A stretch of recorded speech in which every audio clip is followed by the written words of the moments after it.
Bonjour et bienvenue dans la quotidienne de School TV, l'émission qui vous raconte l'éducation du quotidien. Au sommaire, aujourd'hui, il occupe 73% de la surface de la planète et pourtant on le connaît à peine, c'est l'océan. Comment le découvrir? On va en parler avec l'invité du Grand Oral, Alexandre Delony.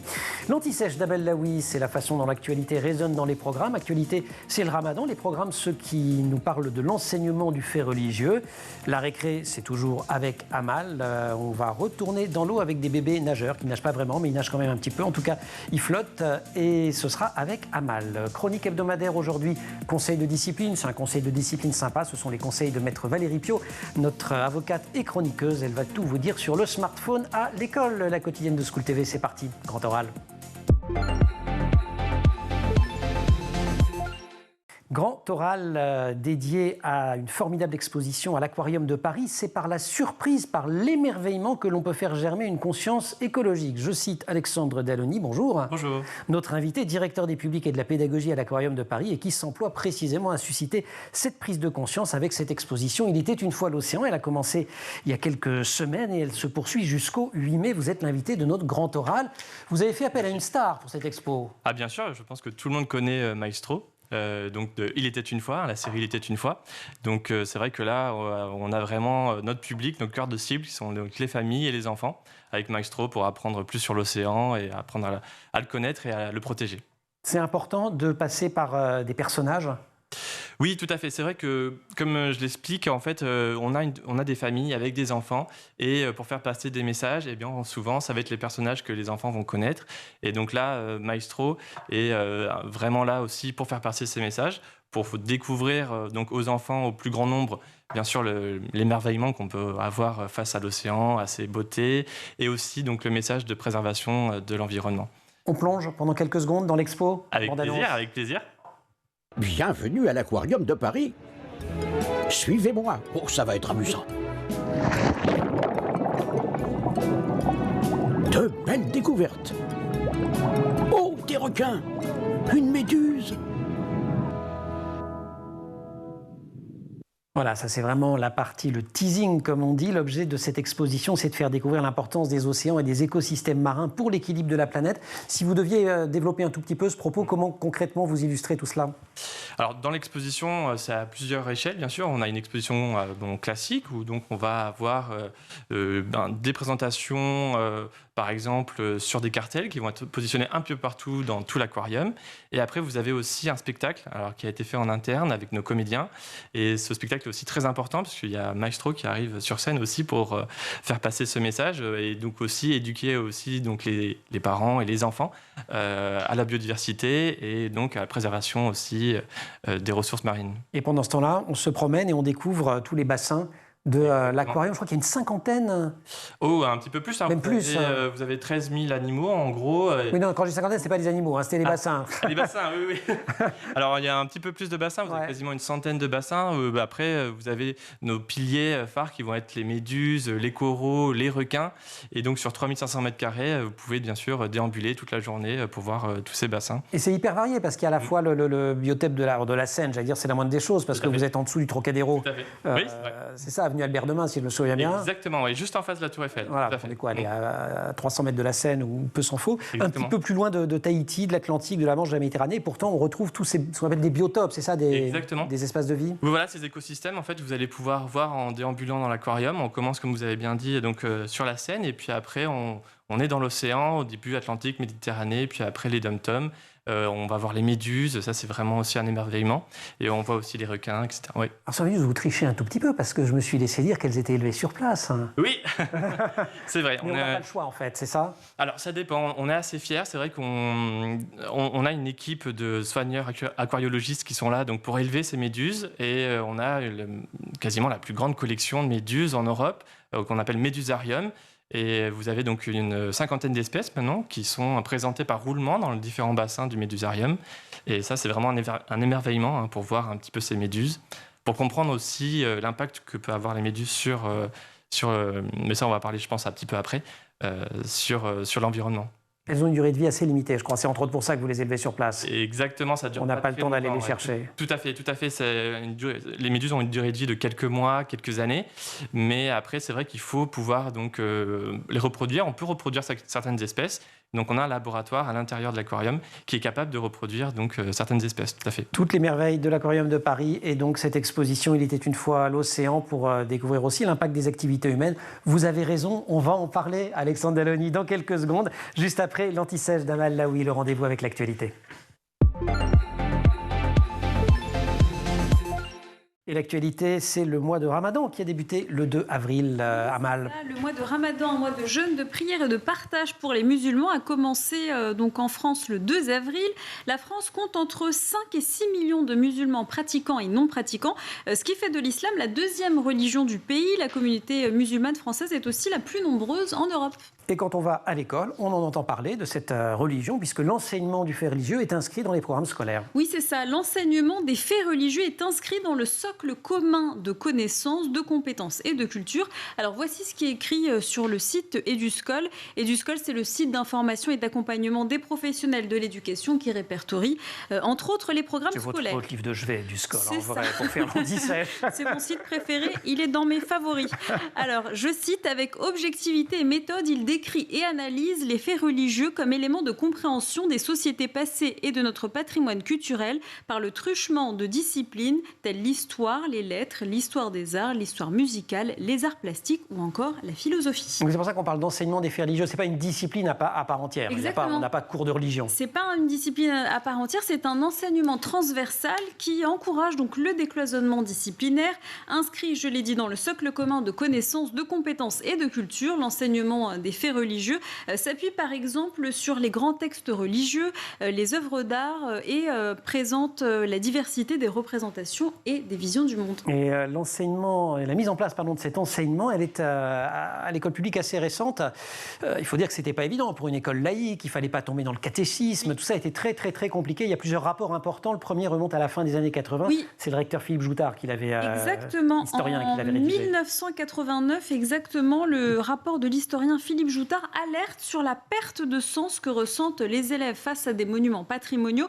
Alors je vais rappeler qui est Philippe Joutard. C'est un historien spécialiste du protestantisme cévenol, professeur à l'EHESS, École des hautes études en sciences sociales. Il a joué un rôle pionnier dans la réflexion sur l'enseignement des religions en France et il est l'auteur donc d'un rapport sur l'enseignement de l'histoire, de la géographie et des sciences sociales qui soulignait donc dès 1989 la nécessité de remédier à l'inculture religieuse constatée chez les élèves en accordant donc une place plus importante à l'histoire des religions dans les cours d'histoire et géographie, mais aussi dans les cours de littérature. Et le débat rebondit en 2002 avec un nouveau rapport, celui cette fois de Régis Debray, qui renforce finalement le constat du rapport Joutard. C'est ça, le rapport de Régis Debray sur l'enseignement du fait religieux dans l'école laïque recommande notamment l'organisation de stages de formation initiale et continue pour les personnels de l'éducation nationale.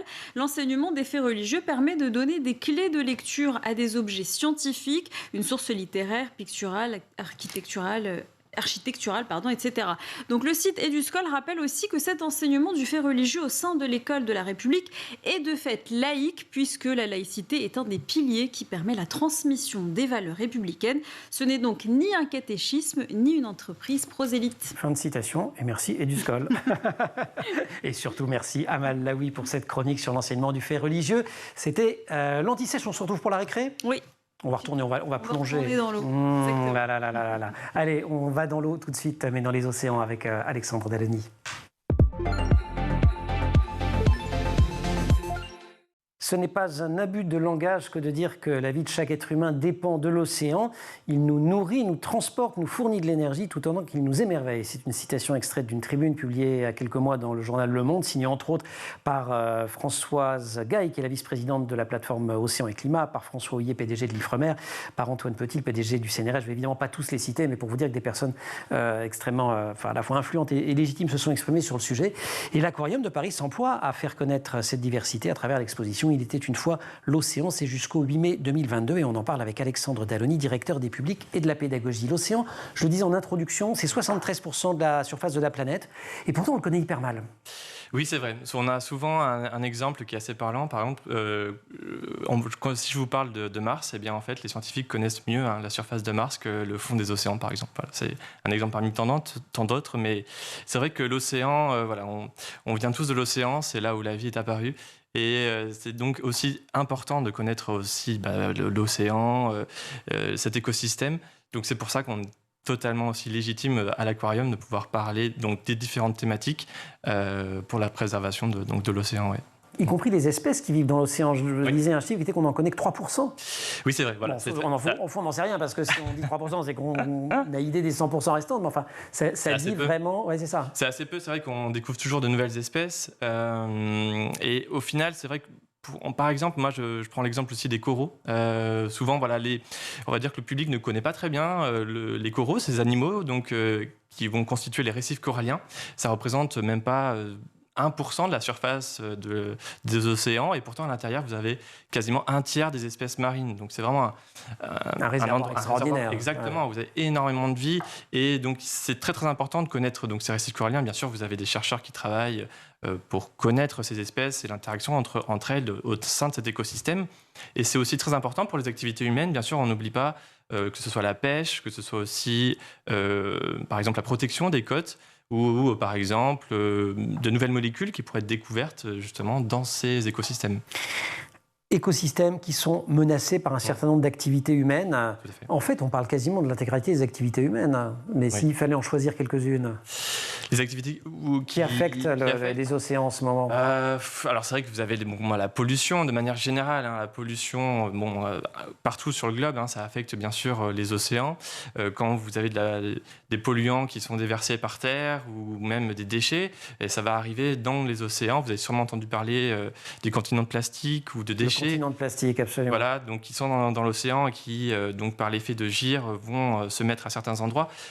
De gire, c'est comme un sens giratoire. Exactement, voilà. Exactement, où vous avez une concentration comme ça de déchets qui vont se retrouver dans les océans et qui, bien sûr, vont causer tort à certaines espèces. Sans parler de tous les plastiques qu'on ne voit pas. Ces fameux, exactement, les microplastiques, tout à fait. Donc c'est vrai que c'est très très large, on peut en parler pendant des heures, bien sûr, mais c'est pour ça qu'à l'aquarium, on essaye de faire passer aussi donc, ces messages à travers, par exemple, je peux citer la fondation Maude Fontenoy. On travaille beaucoup avec Maude Fontenoy et avec le ministère aussi d'éducation au niveau des classes de mer. Donc, où on a un programme comme ça donc, pour les écoles à différents niveaux, à différents cycles, où on va justement leur expliquer de manière très ludique, parce que nous, c'est le pédago-ludique avant tout, leur expliquer avec des mots simples ce que je viens de vous dire, donc que tout le monde a sa part de responsabilité un petit peu, mais sans non plus trop affecter, bien sûr, pour pas que ça soit non plus... Donnez-nous quelques-uns de ces exemples, parce que s'il y a bien un sujet dont on parle en permanence, je me tourne vers Amal, parce qu'elle, c'est la grande spécialiste de l'EDD. Question au développement durable. C'est elle. Tout à fait. On en parle beaucoup, c'est un petit peu abstrait. Vous avez plein de dispositifs pour engager le public. Vous faites des déambulations, par exemple, avec la mascotte. Oui, avec Maestro, oui, tout à fait. Alors c'est vrai que, comme je vous ai dit, c'est vrai qu'à l'aquarium, par exemple, on a une devise, c'est apprendre en s'amusant et découvrir par surprise. Donc c'est vrai que on arrive pour passer, pour prendre du bon temps, pour voir un spectacle. Et donc dans notre spectacle, par exemple, donc on a des comédiens qui vont essayer de découvrir le premier animal, le premier animal qui sera apparu dans les océans. Donc, je ne vais pas vous révéler. Vous allez voir. Il y a des sirènes aussi. Oui, tout à fait. Vous avez deux sirènes, c'est ça? Oui, on a la chance de recevoir les sirènes, donc Claire la sirène et Ingrid. Ingrid, oui, tout à fait. Formidable. Il y a un cahier jeu de piste. Oui, exactement. Donc on propose aussi donc, aux familles de prendre ce cahier. Et ce qui est intéressant avec ce cahier, c'est qu'au fur et à mesure de votre parcours à l'aquarium, vous allez pouvoir apprendre un petit peu les différents écosystèmes. Et puis vous allez avoir une petite surprise on vous également. donne un cadeau à la fin, avant de partir. Pour revenir à la maison. Allez, un dernier, des ateliers créatifs, qu'est-ce qu'on crée? Alors après, ça va être des ateliers que vous pouvez télécharger en ligne. Et ça va être du coloriage ou des labyrinthes, des ateliers vraiment ludiques que tout le monde peut faire, surtout les enfants, sachant que c'est notre cœur de cible. Et donc après, ça va être ce petit souvenir à ramener aussi à la maison. Et toujours pareil, avec par exemple, je peux donner un exemple, au niveau des requins, qu'est-ce que les requins vont manger en priorité? Est-ce que ça va être les poissons? Parce qu'on a un grand bassin avec des requins et des poissons. Et pourquoi les requins ne mangent pas les poissons? Exactement. Mais oui, ils sont idiots. Il faut manger une côte de bœuf à la place. Exactement. Ils mangent quoi les requins? Alors, on leur donne à manger, on leur donne des morceaux de poisson, des petits bouts de poisson. Mais pas ceux-là. pas cela. Et donc voilà, on leur explique justement que les requins, c'est pas non plus des grands mangeurs assoiffés de sang qu'on pourrait voir parfois dans certains films. Ni les mangeurs d'hommes. Non plus, Vous avez également. vu faire des citations en disant « laissez tranquille les requins ». Oui, tout à fait, c'est ça. C'est vrai qu'on est sur vraiment une déconstruction d'image par rapport aux requins qu'on a tous dans notre inconscient. Et donc voilà, c'est ça qu'on essaye aussi de faire passer à travers nos animations, nos spectacles et voilà. Et qu'une association se mobilisait également pour qu'on change les musiques avec lesquelles on montre les requins. C'est vrai. Parce qu'ils avaient montré que dans les documentaires, c'était toujours associé à des musiques un peu façon Les Dents de la Mer. Tout à fait. Alors que si on mettait un petit Mozart, par exemple, avec un requin, ça rendait le requin subitement vachement sympa. Très bonne idée. Ouais, Non, elle n'est pas de moi. Hein. On va continuer, on prend une petite pause. Nous, on fait des récrés. C'est notre façon à nous d'aider les téléspectatrices et les téléspectateurs à découvrir avec surprise. Et la surprise, elle est mitonnée chaque jour par Amal Laoui. Surprise aquatique. Oui, on reste dans le thème de l'eau avec une récré dans laquelle on va nager, enfin pas nous. Je vous propose de regarder cette vidéo TikTok avec un bébé nageur et son papa, regardez.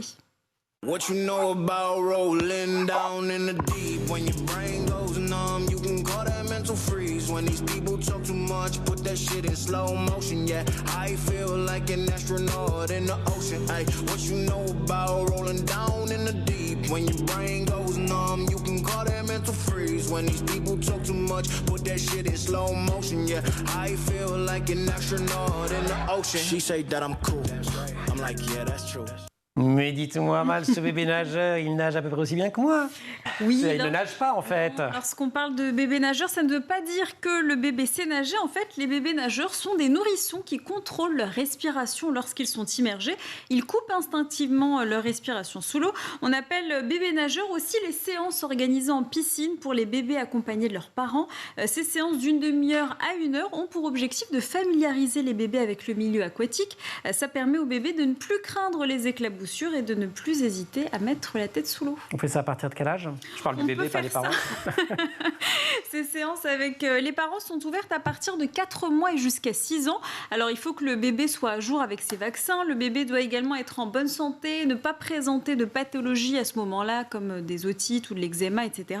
En tout cas, la piscine est déconseillée aux bébés qui présentent des troubles respiratoires comme l'asthme, la bronchite chronique ou encore des troubles cardiovasculaires. Les bienfaits du côté des enfants? Alors, cette activité, elle favorise la motricité et l'éveil sensoriel des bébés, les mouvements dans l'eau, la pesanteur, la température de l'eau, le bruit, tout ça, c'est très très bon pour le bébé. En tout cas, cette activité favorise aussi la confiance en soi et la prise d'autonomie. Et cette pratique peut aussi aider le bébé à dépasser l'angoisse de la séparation et à davantage se sociabiliser puisqu'il est dans un bassin avec plein d'autres bébés et des parents. Mais alors, c'est extraordinaire, ça. Allez, tous à l'eau. Merci beaucoup, Amal, pour cette récré aquatique.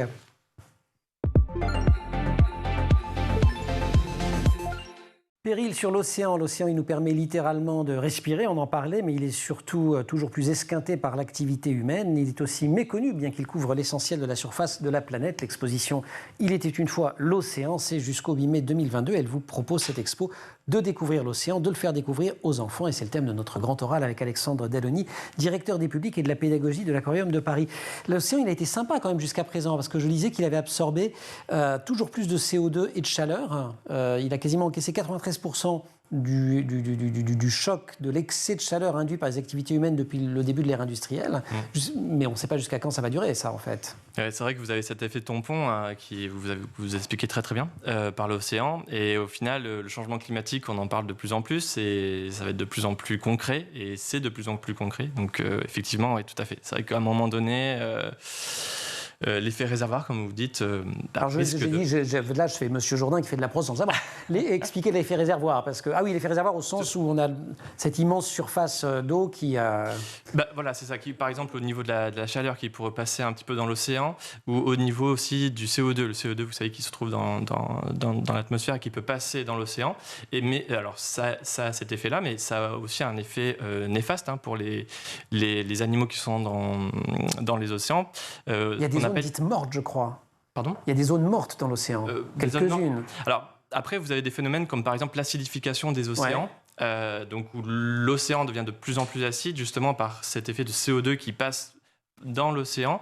Et vous avez des animaux qui, normalement, ont une coquille, ils vont avoir du mal à fabriquer leur coquille en calcaire, puisque si l'océan est un peu trop acide, ils vont avoir vraiment du mal. Et c'est vrai que comme ça, voilà, on a de plus en plus... Enfin, il y a certains animaux, en tout cas, qui ont de plus en plus de difficultés à vivre dans un océan comme ça, un peu trop acide, par exemple. Il y a des courants qui se réchauffent. On avait parlé du cas de l'AMOC. Oui, alors celui-là, je ne suis pas au courant, mais c'est vrai, en tout cas, vous avez... Alors, il s'agit de la circulation méridienne de retournement atlantique. D'accord, très bien. Très bien. C'est une sorte de gire. D'accord, très bien. C'est vrai que vous avez des courants, enfin en tout cas au niveau du globe, vous avez... Mais c'est un genre de Gulf Stream en fait. Voilà, c'est ça. Vous avez vraiment les courants marins qui sont tous reliés les uns avec les autres, hein. Il y a des moments où ça remonte, des endroits où ça redescend, et c'est lié bien sûr, entre autres, à la température. Et s'il y a un dérèglement de température, bien sûr que ça peut altérer un petit peu aussi ces mouvements, tout à fait. À quel degré de précision vous arrivez avec les enfants? Est-ce que votre but, c'est de les sensibiliser pour qu'ensuite ils aient envie d'en savoir plus, ils regardent les chroniques d'Amal, ils vont sur Eduscol, ou est-ce que vous, quand même, vous leur délivrez des savoirs un peu robustes? Alors, on est entre deux. C'est vrai que, bien sûr, qu'on veut faire passer des messages, on veut faire germer un petit peu des petites graines, on va dire. On essaye de faire devenir en fait les enfants des éco-citoyens, on va dire. C'est vraiment qu'il y ait une prise de conscience. C'est plutôt ça. C'est vrai que quand ils vont venir à l'aquarium, ils vont être ici pour une après-midi, une journée, ou même quand on a nos ateliers scolaires, c'est pendant 1 heure, 2 heures. Donc, on ne peut pas non plus aller trop dans le détail. Que ce soit une bonne expérience qui me donne envie, quand je ressors, tout à fait, d'en garder quelque chose, y compris dans des gestes de la vie quotidienne. Exactement, tout à fait. Et c'est pour ça qu'on aime bien aussi avoir un débat, ou en tout cas avoir un discours, un échange avec les enfants, ou même avec les plus grands. Et donc, on n'est pas vraiment non plus dans cette éducation à sens unique, où on est vraiment dans cet échange, et c'est ça qui est aussi très intéressant et enrichissant de chaque côté, hein, tout à fait. C'est autorisé les smartphones pendant les visites ? Oui, tout à fait. C'est autorisé. Vous pouvez même prendre des photos, des vidéos. Attention sans flash, parce que les poissons... Il y a un endroit où c'est moins autorisé, c'est l'école. Et on va demander à Maître Valérie Piot ce qu'il faut faire dans ce genre de situation, conseil de discipline. Bonjour, nous allons parler de l'utilisation des téléphones portables. C'est un sujet qui concerne évidemment beaucoup d'écoliers et qui peut créer des tensions au sein de l'établissement scolaire. Quelles sont les règles ? Depuis 2018, c'est simple pour les écoles maternelles, élémentaires et le collège. Le principe, c'est que le téléphone portable est interdit, sauf si le règlement intérieur permet leur utilisation dans certains endroits, par exemple dans la cour de récréation. Donc c'est important que vous regardiez le règlement intérieur de l'établissement qui va déterminer si le téléphone portable peut ou non être autorisé dans certains endroits pour les écoles maternelles, élémentaires et pour le collège. Pour le lycée, c'est l'inverse. Pour le lycée, les lycéens sont autorisés à avoir leur téléphone portable, sauf dans les endroits où le règlement intérieur va l'interdire. Donc évidemment, il est tenu compte de l'âge des élèves. Alors quoi qu'il arrive, le téléphone portable évidemment reste interdit pendant les heures de cours, même pour les lycéens. Donc la question qui se pose après, c'est quelles sanctions ? Donc si un élève utilise son téléphone portable pendant les heures de cours ou qu'il utilise ce téléphone alors qu'il en a l'interdiction de par le règlement intérieur, à ce moment-là, on peut lui appliquer toutes les sanctions du règlement intérieur. Donc les sanctions, ça peut être l'heure de colle, ça peut être l'heure de retenue, donc toutes les sanctions du règlement intérieur. La question qui pose beaucoup de problèmes, vous l'avez deviné, c'est la fameuse confiscation. J'ai beaucoup de cas où effectivement on confisque le téléphone à l'élève et il y a donc de nombreux litiges avec la famille en cas de contestation. Le principe, c'est que la confiscation peut être autorisée, mais il doit être prévu dans le règlement intérieur qui doit prévoir les modalités de la confiscation et surtout évidemment la restitution. Cela va permettre d'éviter des litiges avec la famille, car il faut savoir, c'est très important pour l'enseignant ou le surveillant qui confisquerait un téléphone portable. Celui qui confisque devient gardien du téléphone. Ça veut dire quoi, être gardien du téléphone ? Ça veut dire que si le téléphone est détérioré, si le téléphone est perdu, la famille peut faire des demandes à l'encontre de celui qui a confisquer le téléphone et qui en est le gardien. Donc c'est pour ça que la confiscation doit vraiment être réservée dans des cas exceptionnels, puisqu'il y a ce problème de détérioration ou de perte éventuelle du téléphone portable. Surtout, la confiscation doit être temporaire. Le fait de confisquer un objet, c'est une atteinte au droit de propriété et de par la jurisprudence, il faut que la confiscation soit évidemment limitée dans le temps. Donc par exemple, si on confisque le téléphone de votre enfant parce qu'il l'a utilisé en cours lors d'une journée, il faut qu'il puisse récupérer son téléphone le soir ou le lendemain, mais on ne peut pas confisquer pendant un mois son téléphone portable.